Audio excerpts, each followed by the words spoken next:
need to unmute. Hi, everyone, and thank you for joining us. Really important day today because we know health has played such a huge part of our lives. First, I'd like to acknowledge traditional owners and elders, past, present and emerging. Warringah is actually said to be a sign of rain, but sadly the name of the traditional owners here is currently a source of contention. So I'd like to pay my respects to the elders past, present and emerging of the Eora Nation, acknowledge their sorrow of the price paid and that the land was never ceded. But I hope that we can actually move forward together in healing with a lighter footstep on this planet and our earth, but together in dealing with a lot of the challenges that we face. So thank you for attending today. We've got over 600 people attending, which shows, I think, the level of interest and the desire for information. Many of you attending actually are working in healthcare professionals. Well, obviously, we've all had a lot of interaction with healthcare professionals. And I want to say a huge thank you to the people of Warringah who have managed through this pandemic so well. We have had a number of lockdowns, we've had challenges, but we have an incredibly high rate of vaccination. I think a really high rate of compliance as well when it's been about doing the right thing, taking care of the message, you know, the hand washing, the mask wearing, all the things that need to be done to keeping our loved ones safe. So I'm really incredibly proud and thankful of everyone here in Warringah, but also everyone that's been committed broader afield. Thank you for the questions from many of you that you took the time to submit beforehand as well. And we're going to hope to cover a lot of the topics that you've raised. And if you don't get to them, please contact my office because we will ensure we try and get some answers for you. There's also the opportunity to raise questions during the forum today. So please use the Q&A function at the bottom of your screen. I should also say we're recording today's forum and you'll be sent an email next week with the link to the recording, but also any other helpful information that arises during the forum today. So please feel free to share that email next week with your network as well. So it's pretty exciting and I'm incredibly thankful for our panelists today for making the time. Incredibly esteemed, hardworking, and really have, it's a huge source of information and knowledge that you're getting access to today. So first up, in no particular order, but I will start this way, Associate Professor Annette Schmiede. She's a chair of Research Australia. She's a highly respected leader across Australia's health and aged care sectors. She's worked in public and private healthcare, in tertiary education, and health and medical research. So Annette brings a unique set of experiences and skills to the challenges that we're facing at the moment, and more particularly that the healthcare and medical sectors are facing, and medical research beyond COVID. And we know what a huge part research has played in us being able to respond to COVID. So welcome, Annette. Dr. Omar Khorshid doesn't really need introduction. He has been on our screens giving us that reassurance and a lot of information over the last few years. He's the president of the Australian Medical Association. He's an experienced medical leader and orthopaedic surgeon. He was elected president of the Federal AMA in August 2020. Omar has a long-standing interest in medical education and has certainly proven himself to be a vocal advocate for those working in the medical profession. So thank you, Omar. I know it's a very busy schedule, so we're incredibly lucky to have you. And finally, David Thomas, who's the CEO of Lifeline Northern Beaches, a position he's held since March 2016. He's a former senior executive within the banking sector and a chartered accountant. So David was a founding member of Northern Beaches Suicide Prevention Committee, which created information sharing and community response protocols regarding suicide attempts and deaths to maximise support available to those affected by suicide. David will be discussing with us some of the challenges and opportunities facing the mental health sector, particularly here locally, but nationally, because of course mental health has been the silent pandemic underneath COVID as a result of a lot of what's happening. So we've got so much to cover. Let's get straight into it. Pandemic and lessons learned, because the reality is we are still in it. I think maybe politicians would like to think we're going to push through, and at some point we'll get back to life pre-COVID. But I don't think that's always a realistic expectation. It's really important that we understand the journey we're going to be on with COVID and the pandemic. It's been absolutely the major aspect of our lives for the last 2 years. I distinctly remember January, February 2020 when we started talking in Parliament about COVID and the virus and Australia's response. So, Omar, I'll go to you. You've been so outspoken on behalf of the AMA and the medical profession about our response and how we're coping. And I should say I've been speaking to a lot of doctors and nurses of Northern Beaches Hospital. They have told me they're completely burnt out. They've set up an overflow tent for emergency outside the hospital where people wait outside and they're triaged in the humidity over summer. Midwives are being asked to look after surgical patients, even though they're not actually nurses. Agency staff are supplementing the hospital staff at a burner-up rate of about, I understand, $1 million per month. So is that a common story? How do you rate the government's response to the pandemic so far? And what do we need to do to make sure we are better prepared for the next variants and the next steps that are coming? Thank you, Zali, and thank you for having me. And I'd like to also extend my acknowledgement to the traditional owners, whoever they are, the lands that you're on, and of course the Whadjuk people of the Noongar Nation, where I am placed here in Fremantle Hospital today in my day job as an orthopaedic surgeon. Look, I think it's fair to say that governments right across the world have really struggled with this pandemic. We have seen vision, we've heard stories from all over the world, particularly early on in the pandemic, that have shocked us and that did galvanise us into action. And whilst there were some false starts early on, I think it's fair to say that both our national government and our state governments all responded, particularly very early in the pandemic, just the way we needed them to. They made decisions that had to be made, utilising our natural benefits as an island nation to close the borders. They listened to their chief health officers, to the expert epidemiologists that were advising them, and they helped us to avoid the catastrophe, the human cost of this pandemic that we saw, for instance, in Italy. Now, they made decisions, I think it's fair to say, for instance, for our Liberal government, that we wouldn't have expected them to make. JobKeeper and JobSeeker, for instance, really helped many Australians to survive those early months of the pandemic. They demonstrated the value of properly supporting people, the difficulty that it is to survive on New Start, for instance, and when JobSeeker came in at a higher rate, that changed people's lives, and that's an experience that we can now point out very clearly to government in terms of looking to the future.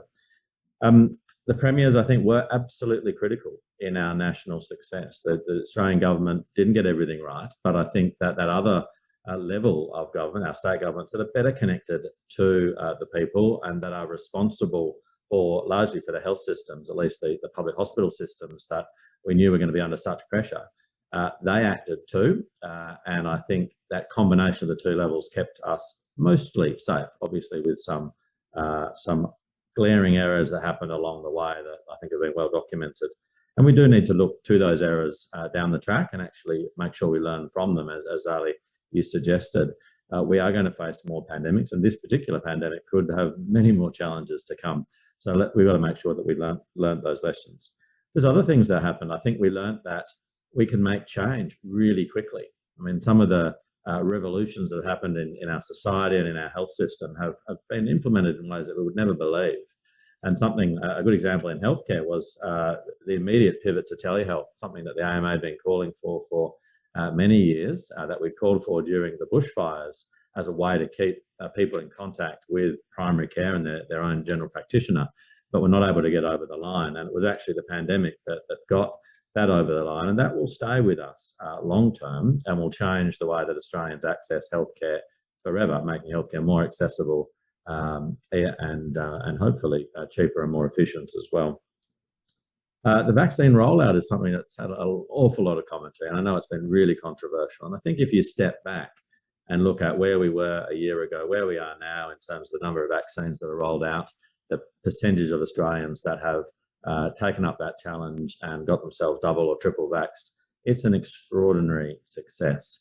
And although we had many bumps along the road, some of them of the government's making, some I think they could not have predicted, at the end of the day, their reliance on general practice to be that initial focus of the rollout, who are better connected with the most vulnerable in our community.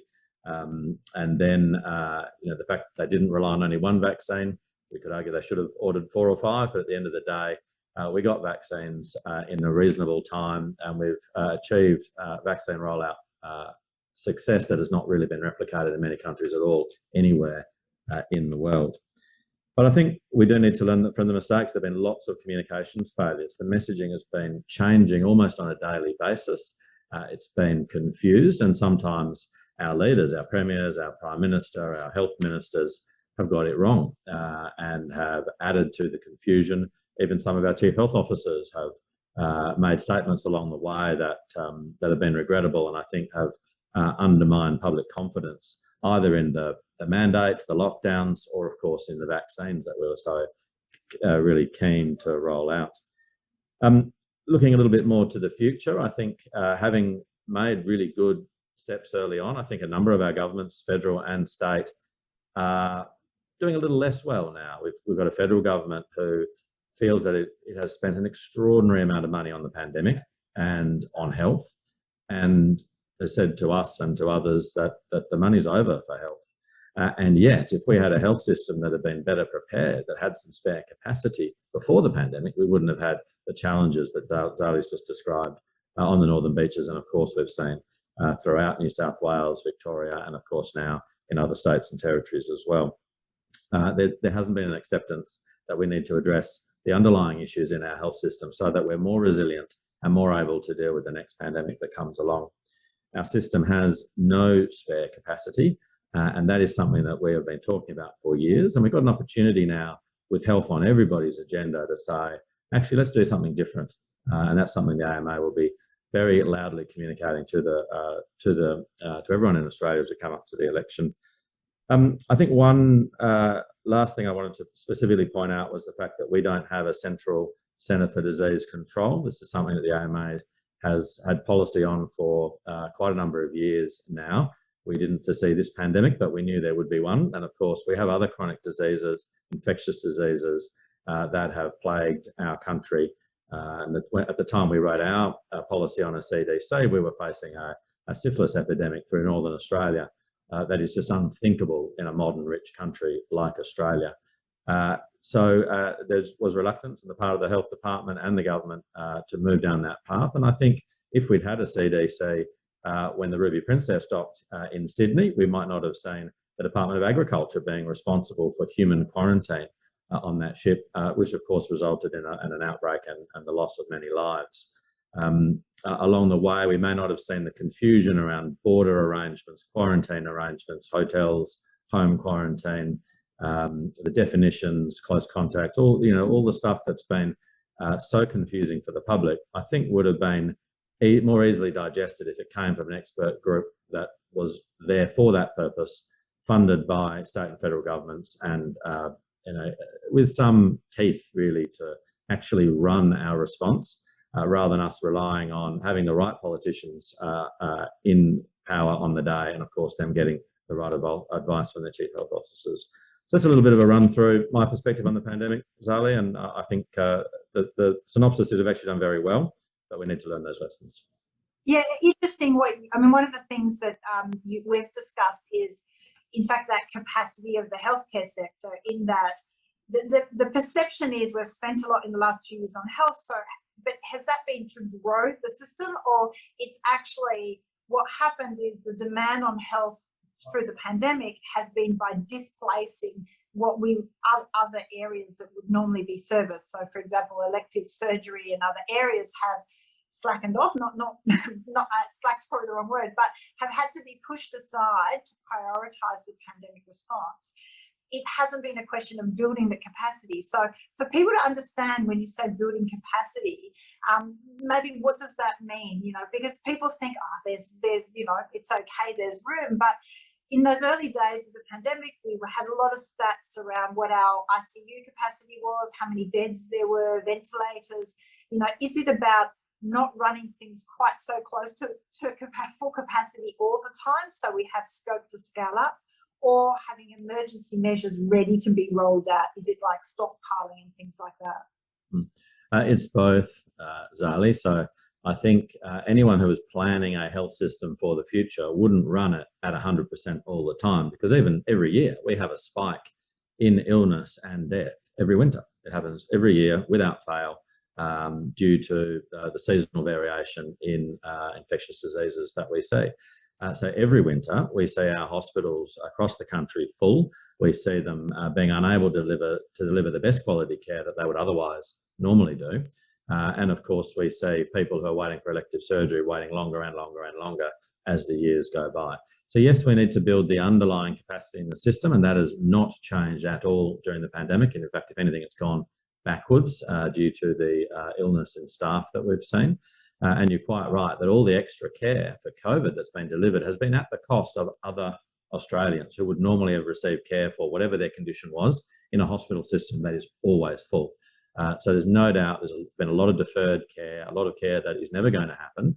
And the price for that will be paid in both health outcomes and dollars into the future. But of course, we also do need to prepare for those emergencies, those ICU beds, the ventilators, the drug stockpiles, the PPE. That was all not at a level of readiness when the pandemic hit, and I think we were found wanting. But very quickly, I think that was dealt with. And although we still have sovereign risk in terms of the amount of drugs that we produce here in Australia, the equipment that we produce here in Australia, which is really limited, we are very much reliant on overseas supply chains. At least now we have some stockpiles, we have plans, and if we do face another major respiratory pandemic, we will be better placed in terms of those critical care resources.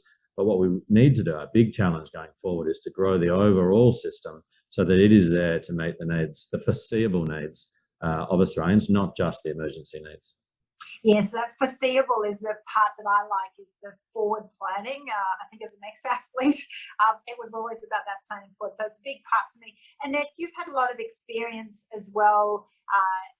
Did you have any thoughts on some of those points that Omar's made around that CDC, but also our forward planning and preparedness? Absolutely. I'll take my Research Australia hat off and then put on my health district hat, because I was on the board of the health district for 10 years up until middle of last year, but I'm not speaking on behalf of them today. Obviously, it's just observations. And I know we've got limited time. The one thing I would pick up, Omar, and I think that, you know, you've been very articulate in identifying all the issues that we need now to be planning for or with.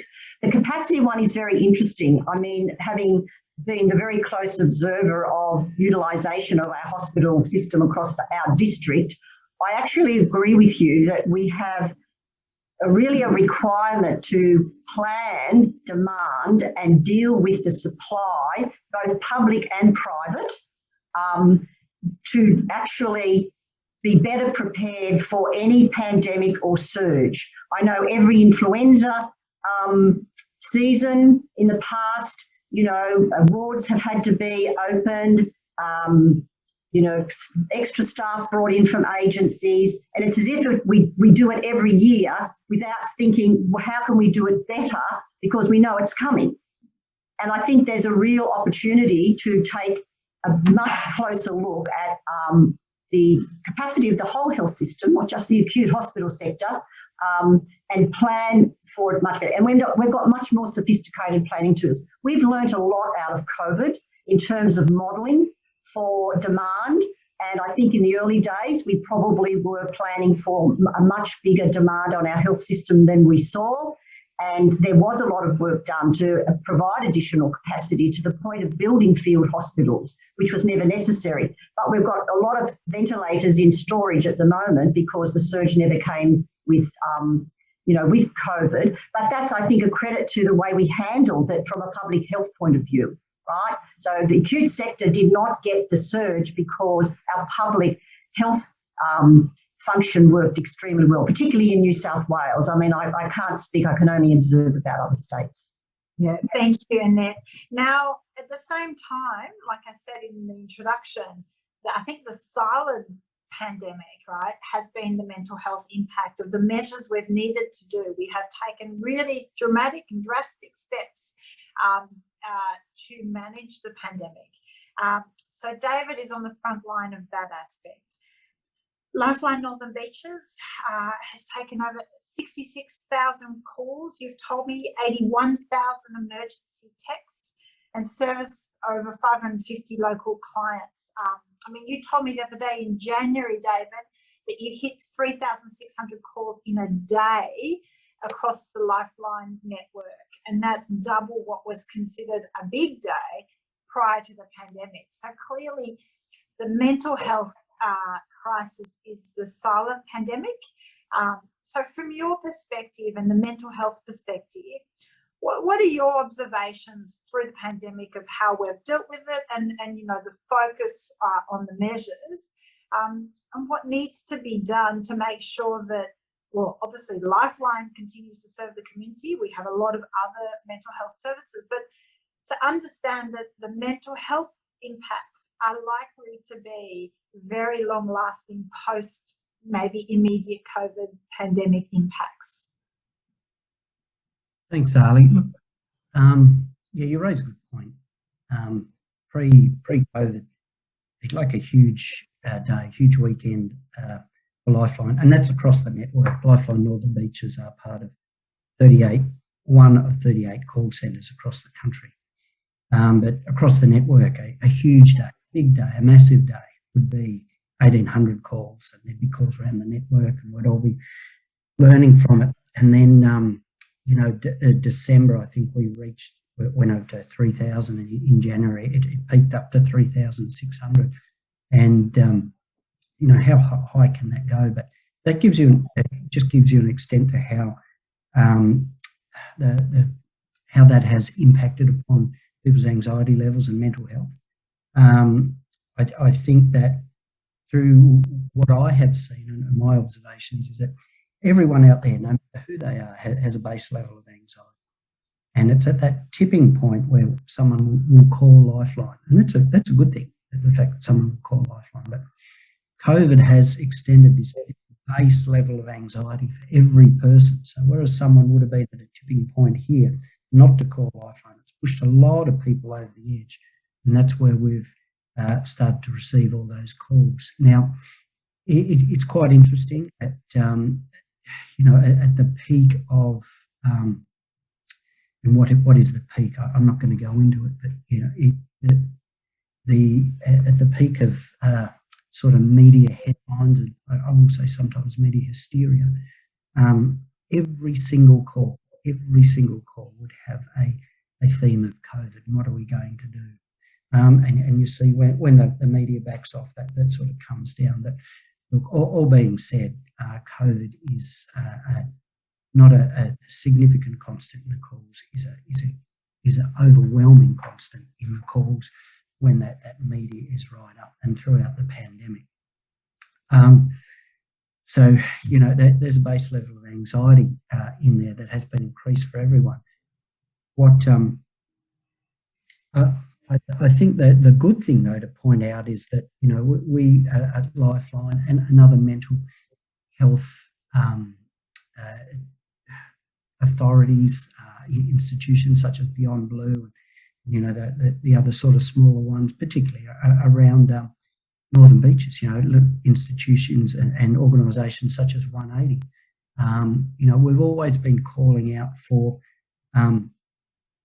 people to talk more, particularly middle-aged people to talk more. But what has brought one of the good things about the pandemic is that people are talking more, and it has reduced that stigma for sort of old dinosaurs and middle-aged men like myself. So we are talking, and that's good to see, and it is getting more accepted. It's interesting to note that the level of the rate of suicide in the pandemic has gone down. So, we have been making a difference, which is fantastic. A big shout out to, I always call them our COVID angels, our call centre operators, and now our text operators, and they have been making a difference, and they have contributed to that suicide rate coming down. What can we do in the future? One thing I've noticed is, and I've noticed it prior to COVID, but it has really come out during COVID, is face-to-face counselling and the counselling options, and that in turn, if we get this right in our society, we can we can stem some of the demand through to our hospitals and our health system.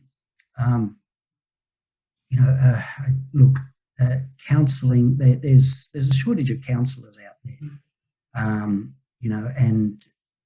for someone to go and see a counsellor, say, your daughter or your son might be, a teenage daughter, starts self-harming, for example, you want to go and you discover that, and that terrifies you. You want to go out and you want to get them into a counsellor as soon as possible. You have no idea how the system works. You go out there and then all of a sudden you discover that get into a counsellor, there's a 6-week wait, and it's probably about $200, $300 a session. Now, you've got to go into that. No parent is going to say, I'll wait for 6 weeks or get access to better access straight away. That is a gap in the system which we have to acknowledge and we have to do something about. Thankfully, that is noted at a federal level, and they are looking to increase sort of counsellor numbers and get people through to get qualified, but that doesn't happen overnight. So that is acknowledged, that is happening. There's the better access system, and that was gone up from 10 I think, to 20. But there's a long way to go, and there's a lot of things to do. I think we've got to learn to be realistic. Rome wasn't built in a day, and it's never going to be perfect, whatever way we do. We've just got to do the best we can. But there's certainly a lot of things that we can do. Just in that example, to have that poor parent and that child have to wait 6 weeks to go and see a counsellor is something for quite a wealthy society such as Australia, I don't find acceptable, and I think we've got to move to really improve that waiting list. They've got to get to help, because they get to help and they can get in and see a counsellor, and that in turn will reduce the demand into the healthcare system, and be some of Omar's colleagues, no doubt. Yeah, well, interesting what you say. I mean, I guess interesting two things I wanted to raise. Like Omar talked about, maybe communications haven't been as good as they could be during the pandemic, that we really could have a more streamlined and more united voices. We certainly have had a very fragmented between states and federal, and there's nearly been rivalry between, and I think overly politicised around that health advice. And when you say, David, that in fact people's anxiety and your calls spike around each of those media events and announcements, it shows the very real impact and inadequate comms strategy, and also ensuring that when medical advice or the health updates were provided, that they need to be done in as reassuring way as possible that we are, that we're working through this. So it's quite interesting, from your point of view, David, any thoughts around how you better communicate to avoid those anxiety peaks? And Omar, I guess you're hearing from on the ground that, the very real impact when that communication is not as good as it should be. Look, I echo what Omar was saying about the messages, confusing messages. One state sometimes tend to contradict the other, or it's very different from here and there and everywhere. But look, from an administrator's view, in the early days of the pandemic, and really all throughout, logging on to the classic, logging onto the New South Wales Health website, seeing what the latest updates are, watching the press conference. That's an extra hour, 2 hours out of my day, working out what we had to do, and it would change every single day. That has, they're the type of struggles that people don't, that they tend to take for granted. That has been extremely difficult.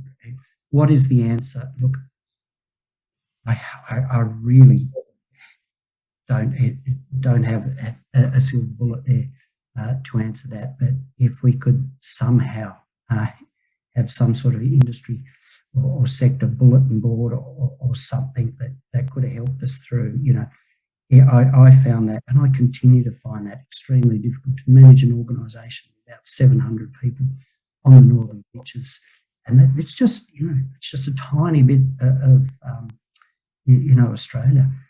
To do that, has been absolutely incredible. It's almost a wicked problem in itself.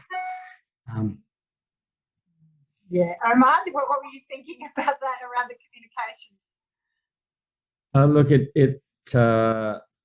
it's difficult because we have a federation, and the responsibility for a lot of healthcare delivery, for the hotel quarantine system, for public health orders and decision making sits with the states. And although the Prime Minister probably did a good thing and created the National Cabinet rather than relying on COAG or just goodwill between the premiers, clearly that wasn't perfect, and we had different messages from different leaders, different focuses, and of course, because the pandemic has been an issue on everyone's mind. If you look to social media, there are experts fighting it out. There were doctors fighting it out. And unfortunately, social media is a platform where you don't really come to consensus and sort of reasonable, logical, defendable decisions. Everyone backs themselves into a corner and throws stones. And I'm sure that has increased the mental health impact of the pandemic on, for so many Australians, just that confusion and the mixed messaging. That if I think we had a more coordinated system, if we had, for instance, a CDC or something like it, then maybe we would have had some clearer messaging, some national messaging, and that may have been easier for many Australians to cope with. Yeah. And look, and I'm going to get back to one of David's points about the delay in accessing mental health, services, psych services. Obviously the analogy is if it was a gaping wound, if it was a broken leg, you would not be asked to wait 6 weeks to get treatment. So obviously that difference in how we treat our mental health needs versus physical needs is acutely different, and I don't think it should be. I think it's a whole body health approach we should have. But Annette, now, obviously part of the pandemic has been finding the solution, and the solution has been the vaccine, and that is research. It is, so much relies on finding the solutions. We can put band-aids in place, right? Lockdowns and close the borders, we can do all those things, but if we want to get back to life and we need to find the solutions, and in the health space it is the research that delivers the solutions that we need. Now, you've had a long history with health sector locally on the Northern Sydney Local Health District and private insurers, and now as the chair of Research Australia. And I think the public doesn't understand enough what Research Australia do, so you could probably update them on that. But how do you see the pandemic has impacted health and medical research, and what are your thoughts? Lots of thoughts.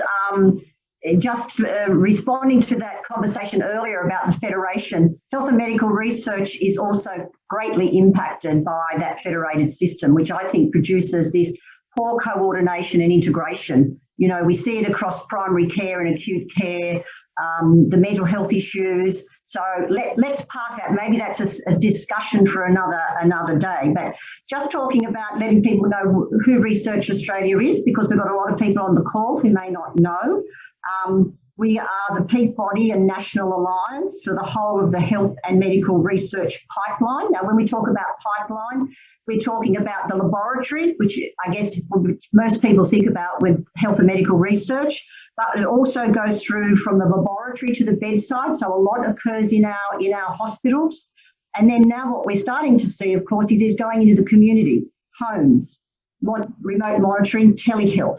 So that's the whole pipeline that we're talking about. How do we implement a lot of the changes that we're seeing coming out of COVID will be something that the research sector will be very vital in helping. So I just want to talk a little bit today about what the work that has been done by our health and medical research sector, particularly around the vaccines, both the good news stories and the not so good news stories that have come out of the pandemic. But I might just get people to sort of get a sense of how we placed, in terms of size. We spend 200 billion annually on healthcare in Australia, right? And that comes from multiple funding sources, and it is delivered in multiple settings.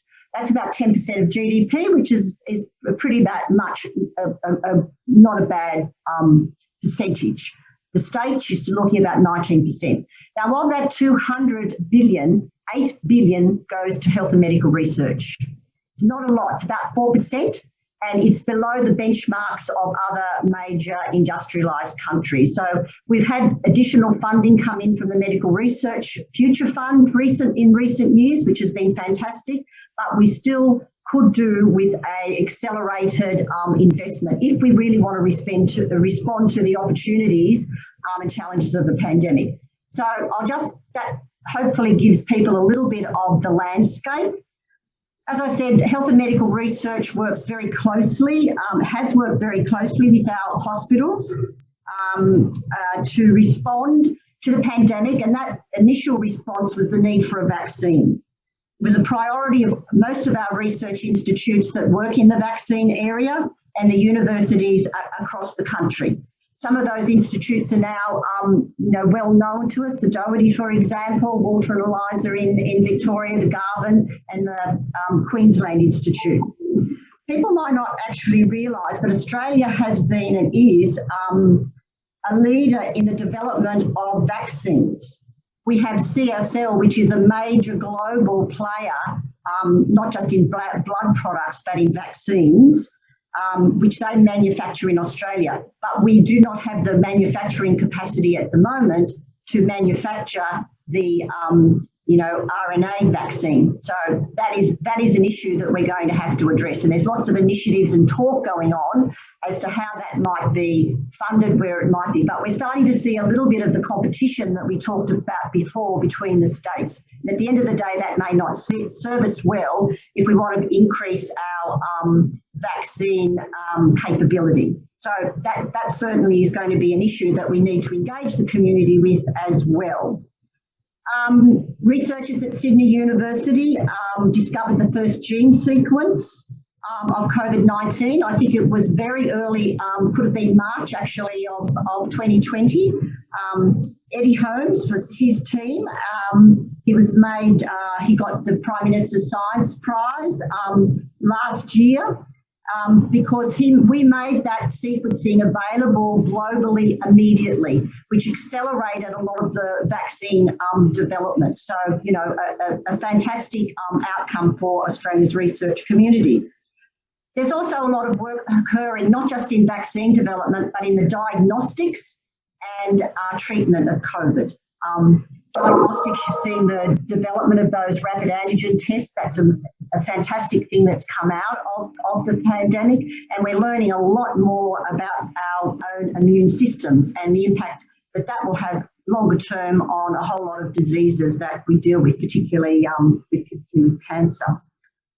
So we do have a world best research sector, but we're reaping the rewards of many, many years of investment. And often with research, you're never going to see that investment return in 12 months or 2 years. It often takes decades to see that return. So governments, this is a good lesson to all of us why reinvesting in some of that infrastructure is very important.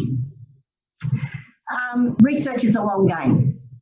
But interestingly enough, what we learned out of COVID was we actually learned how to accelerate research.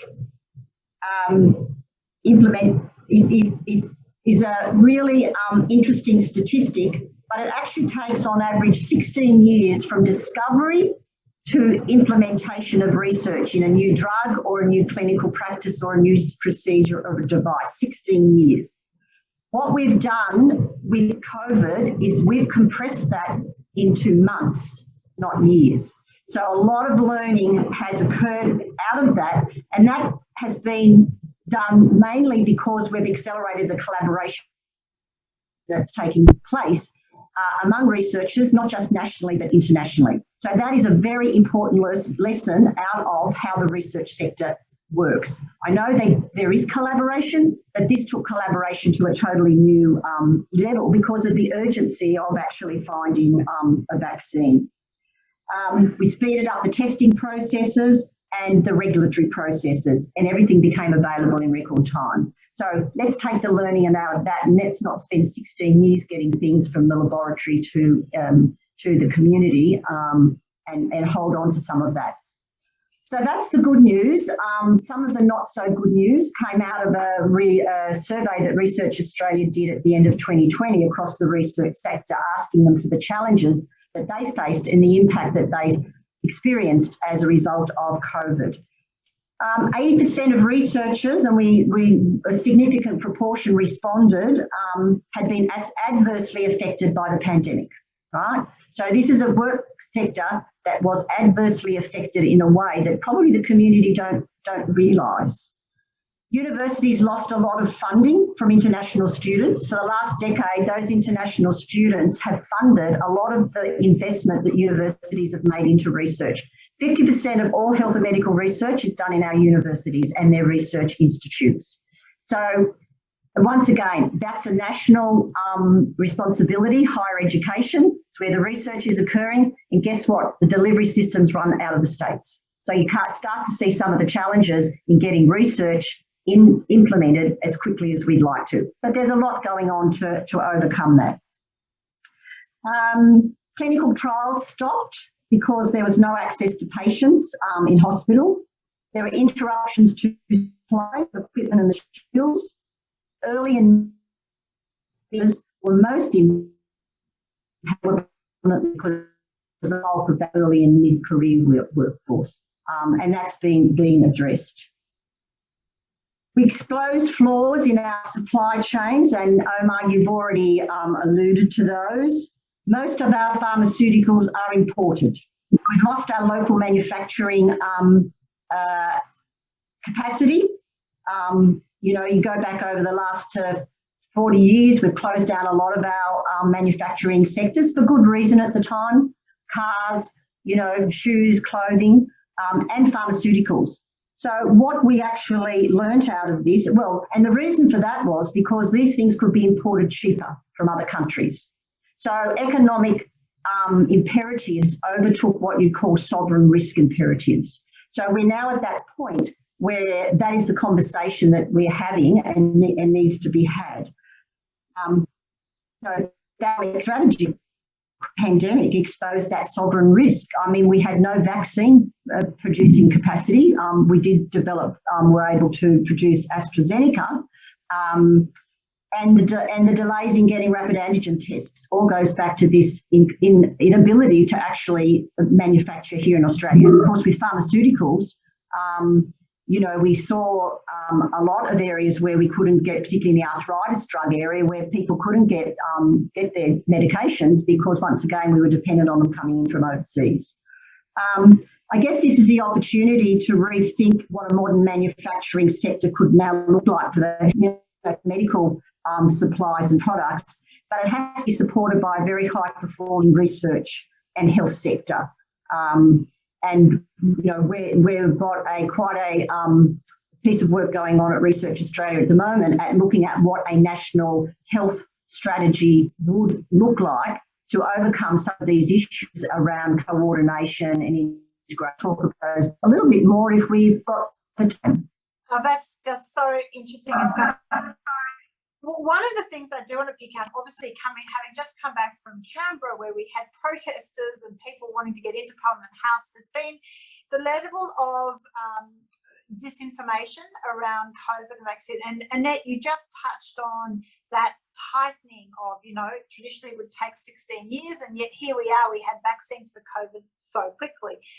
Has that, so a lot of people, there's been a lot of misinformation, which I think, I've tried as a public figure trying to discredit and really get people thinking about where the right information is from. But Omar, that squeezing of that timeline doesn't mean people, the vaccines are trustworthy, that people have correlated a squeezing of time frames as somehow that has that reduced safety or trustworthiness. So maybe, I know I've got some questions I need to get to that have come through, but I just wanted to pick up on that point of that tightening of the time frame should not equate to a lesser trust in the outcome.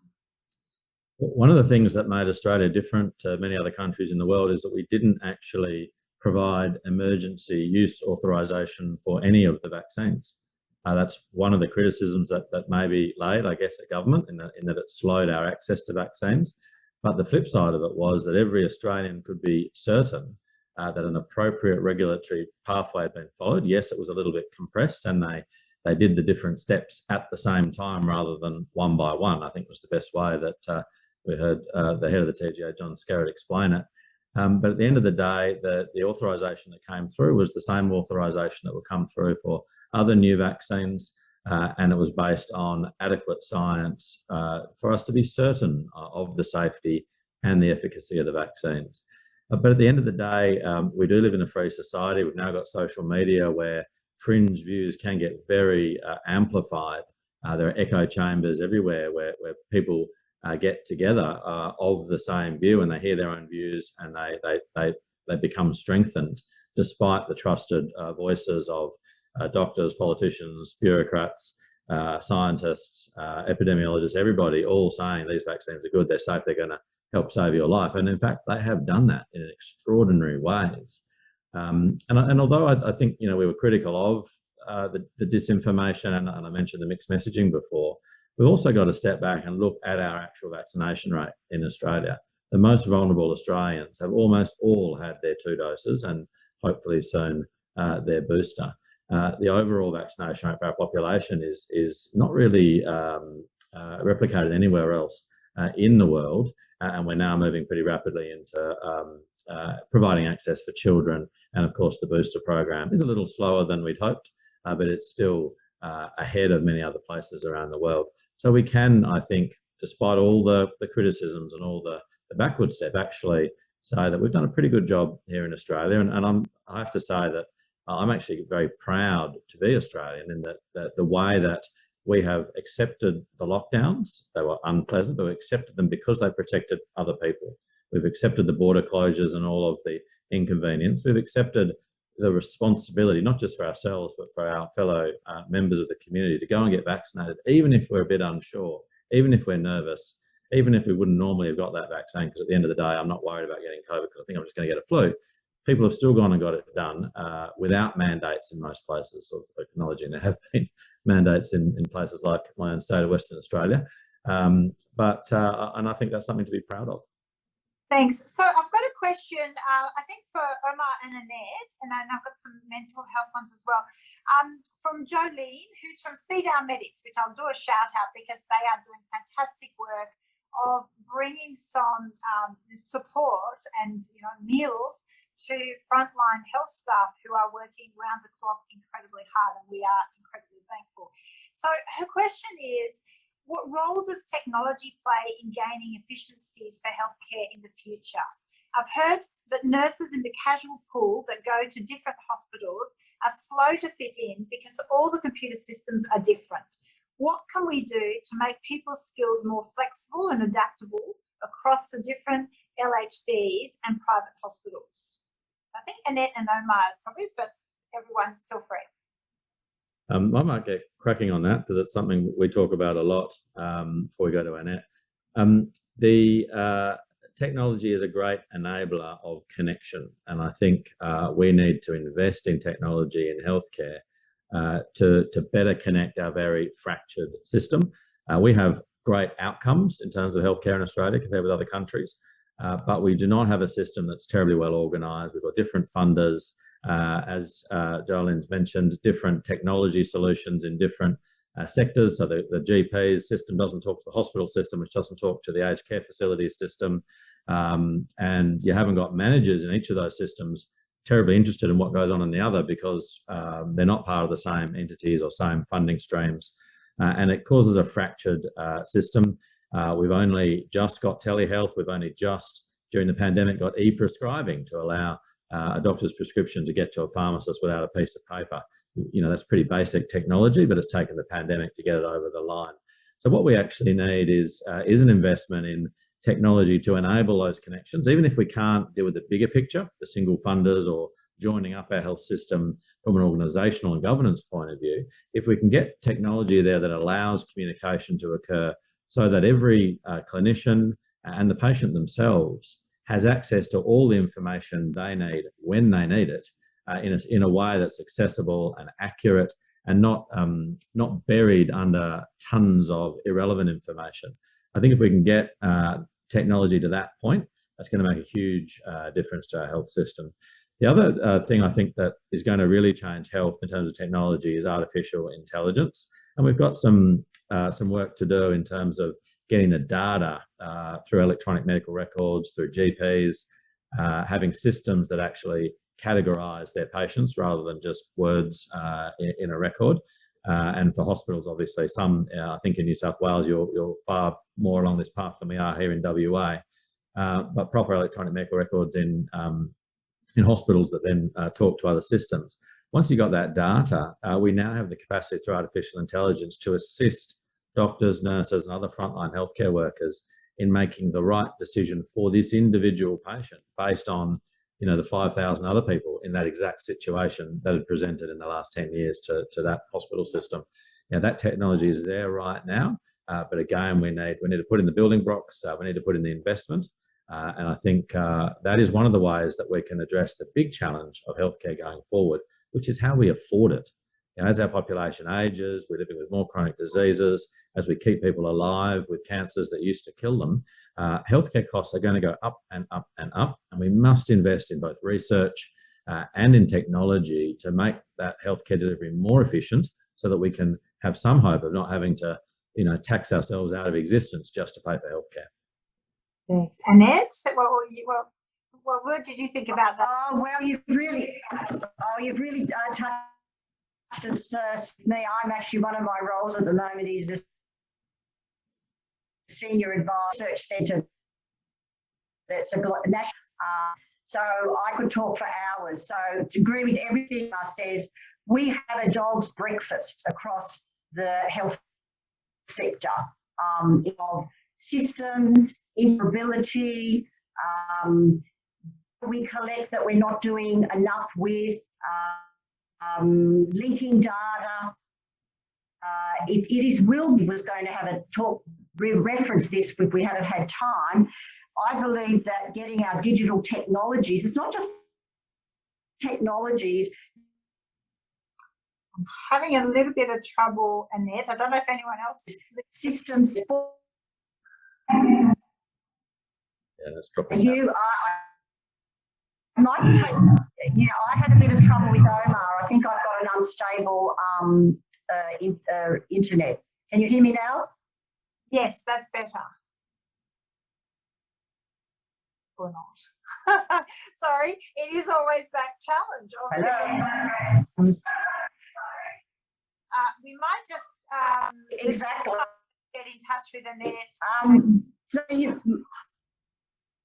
might just mute Annette while we get in touch with her just to check what we can do about her connection. go off my video. Sorry, we've got multiple things going. David, one of the questions that's come in is around, interesting to get your thoughts on this though, you know, this one place, getting a better coordination of healthcare that really mental health needs to be included in that. If we're going to have a total picture for constituents, for people of their health, it has to include their mental health as well. And there is a question, I have a question online from Jenny around that teen mental health, and I guess how we accumulate that picture of someone's total body health, where she's concerned that teen mental health services face-to-face are very difficult to find. So making a phone call or a web chat only increased her teen's anxiety. Is there anything being done in this space? And this might be the text messages rollout that I know Lifeline has done at great success.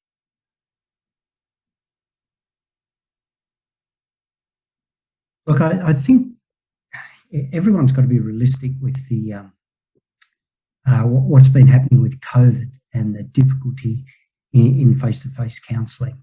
We offer Northern Beaches, but it does have certain limitations. We don't like to put counsellors at risk, obviously. However, look, there is the text service, and that is that's fantastic, and it certainly does serve a different demographic. We also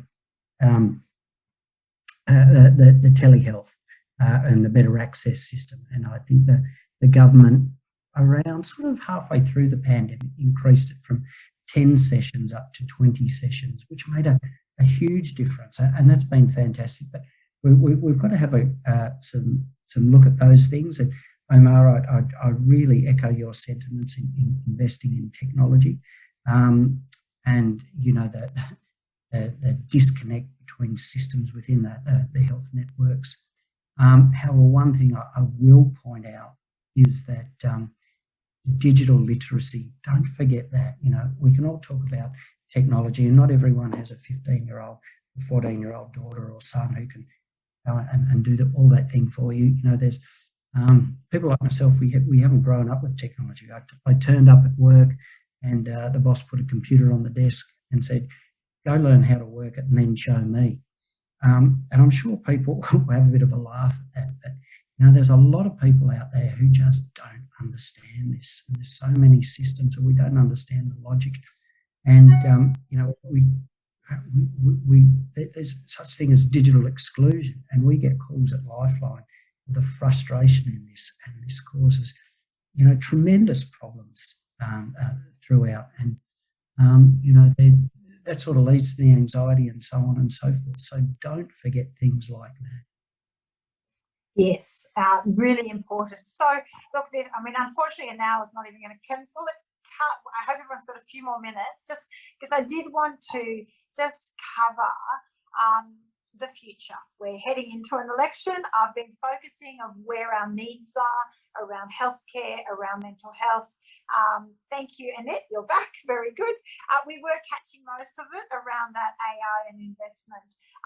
But Omar, the 10-year plan for primary healthcare, because just like my concern with climate, with our economy, you can't just have short-term plans and hope to deliver good outcomes. You need to be looking to beyond just a 1 or 2 year plan. Investment and good planning requires really 5 to 10 years to have a chance to do systematic changes. I mean, the great thing with COVID, we did act quickly, but I think, you know, to really put in place good fundamental change, you need to be looking 10 years out. What is the 10-year plan that you see, the immediate needs? There's hopefully there's some quick wins, and then what will take a bit more effort? Thanks, Zali. So the AMA's got a lot of thoughts on how to prepare our health system for the future. We have got our 10-year plan for primary healthcare, but we've also got our vision for Australia's healthcare, which I released at the Press Club last year, and that really lays out what we think needs to be done, at least with a number of short-term and relatively easy to implement changes right across our health sector, because we do need to get prevention right. You know, our policies, we should be spending 5% of our health budget on prevention, but it's under 2%. If we can reduce the burden of chronic disease, we're going to make healthcare more sustainable going forwards. We need a primary care system that is coordinated, that is properly funded, that is delivers high quality care and keeps people's health from deteriorating to the point where they need our public hospitals. Similarly, in aged care, we need to treat aged care facilities like healthcare facilities, because that's what they are. They may have been residential facilities in the past, and in fact, I guess if you go further back, they were called nursing homes, but the nursing word's been taken out because they've become residential aged care facilities. It's about hotel accommodation rather than about the reality that these are people living with complex health conditions who need medical and nursing care regularly and haven't been getting it, and hence the very large number of people who go from our aged care sector into our acute hospital sector. If we invest in aged care healthcare, we will reduce the burden on hospitals, and that includes actually people, elderly Australians living in the community through home care packages and the like. And the AMA has calculated an enormous saving to healthcare if we get aged care better resourced. Then you go to the hospitals. We talked about capacity early on. There is no spare capacity in our hospital system, and we can project growth going forwards, putting aside the challenges of the pandemic and all that deferred care that I mentioned before. So we need a plan for hospitals, and the AMA has proposed in a budget submission to government that they increase the funding to public hospitals through a partnership with the states. We do not want more money from the federal government and less money going into public hospitals from the states. But also what we strongly believe is that we need a funding formula for public hospitals that encourages the system to grow. At the moment, it's pretty complex, but the funding formula encourages high throughput, not high quality, and not an expansion of capacity. It encourages, I guess, a race to the bottom almost in terms of the cost of delivering care. And that has worked. It's actually made our hospitals more efficient. It's kept them accountable, but it hasn't allowed them to grow. And that's what we perceive to be a major failing of our current system. So some reform in addition to money is needed for public hospitals. And then, of course, we need to join all those things together and, of course, address the huge mental health challenges. So those are and in all those areas, there are immediate things that can be done. In the longer term, yes, we need to look at major reform. We need to think about who funds what, better connecting our systems. We also need to make sure that our private health insurance products and that our private health system is sustainable, because that is a key part of what makes Australia's public health system actually high quality and safe. It's because a lot of the demand is actually taken by the private system, where people are willing to put their hand in their pocket and make an extra contribution to their healthcare.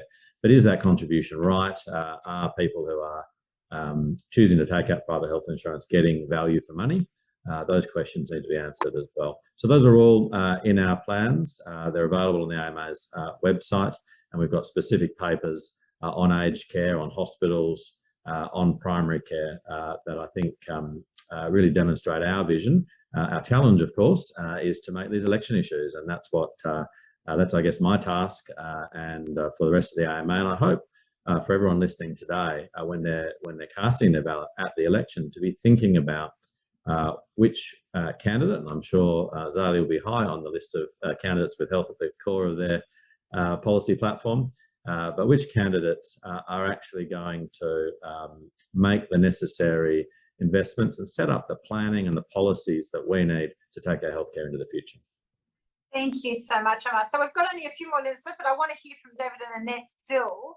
So David, what do you think of the plan of integrating mental health into GP clinics? Because how do we fix that gap of that 6-week wait to get to specialise? Do our GP clinics need to have that component of mental health and provide a more sustainable model and more mental health services? What do you see are the priorities? It's a very good question, Zali. To give you a bit of perspective, I'm the son of a doctor and a grandson of a doctor, so I am well versed in how all this works. But just to say to my father years ago, you know, what do you do each day? And, you know, what's the main topic of conversation? And he used to often say, look, I'm just the local counsellor. And I've had a chat with my GP. My father's long since retired. And I just one day said, all this mental health talk, and there's a lot of talk in the media. How many of your patients would come in and be mental health discussions? And to my surprise, he said the absolute overwhelming majority. So which is interesting. So, you know, I would say that the GPs do this better than most. Look, they can always do with more training. Everyone can always do with more training. Some, you know, the medical profession has always been criticised for being poor communicators. But look, I would completely disagree with that. One person's better than another. I think, you know, the quick win, that there is for maybe an education campaign to ensure that your local suburban GPs know where the referral points are. And really that's comes down to a responsibility of someone like myself, you know, being a CEO of a Lifeline centre, to get the word out to the GPs and let them understand what options they have to refer on to people. So we've got to decrease the load in the system, and that is perhaps something that we can do quickly. You know, there's a lot of touch points need to be expanded, I think, you know, and reaching out to people, things like, you know, financial crisis, legal issues, relationship breakdowns, and that's what increases anxiety and pulls it down. They sort of become customer client, whatever you want to call it, of Lifeline. But look, in terms of what Omar was saying, look, really realistically, and let's be realistic, you know, the GPs, you know, they do a fantastic job. They work really hard, and you know, I've been brought up on that, and I know how hard these guys and girls work. But possibly just for them to understand what referral points are out there from some of the NGOs that can help. Look, I'll have a bit of a shout out to Lifeline Northern Beaches. We offer low-cost counselling, and we have a wait time of 4 to 5 days. And a lot of people don't know about us in that regard. We do offer a service and it is scalable, and we do have capacity that could take some of the pressure off, you know, ultimately the public health system. Fantastic, David, and we really do appreciate so much all the effort and energy and care that we get from Lifeline. Annette, you are... Am I on the side or am I up the right way? You need to do a 90-degree turn. Okay. Just so I can give you the I guess that final contribution. So in terms of, oops, I've lost it. Here she is. In terms of the future, so what are the quick wins and what are the long-term focus we need when it comes to research? You know, do we have a good handle on how much money is spent on research in Australia? You mentioned earlier we're falling behind our OECD countries and peers. Where do you see that immediate focus or where the priorities need to be? Right. Well, I have tried to be as quickly as I can. Just talking about, is the research sector fit for purpose to respond to the challenges that we've been talking about today, right? And I think that's the challenge that Research Australia has taken on in the conversation that's going on around a national strategy for health and medical research, which will be include national priorities. Because I won't go into the complexity of the funding, but it is extremely complex. It's just, you know, different 5 departments federally fund medical research. Each state funds it. The universities, philanthropy, industry. It's impossible to get a really accurate picture of where the money's coming from, where it's going to, and what is it supporting. We don't really have a good view of what research is being done and where it's being done. So we'd like to do a bit of a stock take as the beginning of that strategy. So we've got a good baseline of knowing what is going on, because what we're seeing as a result of this complexity is not a lot of national coordination. So you get duplication of effort and inefficiencies, because a group in Queensland may not know what a group over in Western Australia is doing. Now, often they have communities of practice and people get together, but I can tell you from being running the Bupa Health Foundation for 6 years, when we went out for a research funding round, the number of projects that we got presented with that were very similar and didn't know each other were doing similar work was pretty worrying. So we need to address that so that we are not duplicating and we're getting efficiencies. So I think that that's probably, you know, the other big challenge is that the research sector has to respond to is we need to be working on the challenges of the health sector.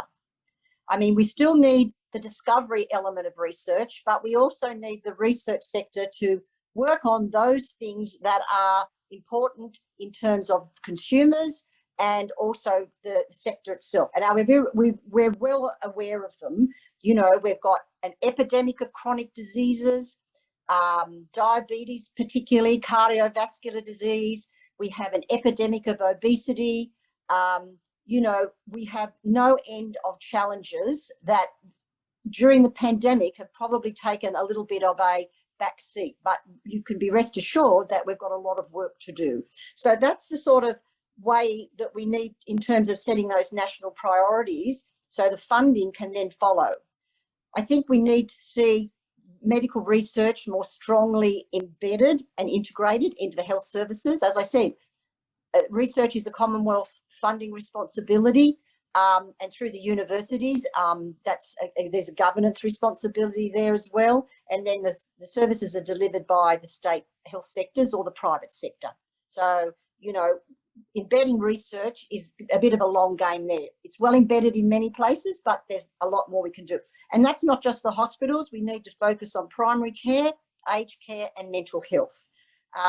We need to see those advances implemented faster, diagnostics, enhanced coordination of care, and improve patient and clinical outcomes, I think, are on the agenda. Digital technologies, we've already covered. Telehealth, home monitoring. We're going to see a big shift of care being delivered in the home. And it'll be integrated back in at a clinical governance level to the hospital system. So how is primary care then going to fit into that? Will be one of the big issues I think that we need to identify and test what works. We need to test a lot of this technology to make sure, as David said, that we've got people who can use it. I mean, we can't be putting complex home monitoring equipment into a house where people don't have a computer, they don't have a smartphone. English may be a second language. So there's a lot of work to be done in understanding how we can get the best value out of those technologies. And of course, that's going to be the next one. I'm working on a very big project at the moment, which is very exciting. But what the challenge is, integrating AI into clinical practice. It's not about replacing the clinician, it's augmenting the clinician's tools that they've got to do their diagnostics and to do their care. So I think, Zali, I think we've had a pretty meaty hour and 13. And yes, look, unbelievable. I hope this has helped some of you watching. Thank you so much, Omar, Annette, and David. Really appreciate your insights, the discussion. I know we've taken a few more questions. It's been hard to sort of, there's a lot going on. We'll do our best to everybody to get back to you with some answers to those questions. I want to say, importantly, for anyone watching, we will put up, but obviously anyone in need of Lifeline services, a reminder, their phone number is 131114, so 13 11 14, or a text is 0477 13 11 14. I will be releasing some info about healthcare policy. If you want to see more information, please go to my website, zali.steggall.com.au, but email me at zali.steggall.mp@aph.gov.au. We will put all that up on a screen and email everyone that's participated and joined us today with some links. We will also put up some links to the AMA's policy, Research Australia and Lifeline, so you can access some of the things that were talked about today. Thank you so much, everyone on the panel and everyone listening for what I think is a really, really important discussion. Thanks, Zali. It was the NBN that went down in Mossman. That's what caused it. Thanks for the opportunity, Zali. Thank you. Thanks, everyone. Bye-bye.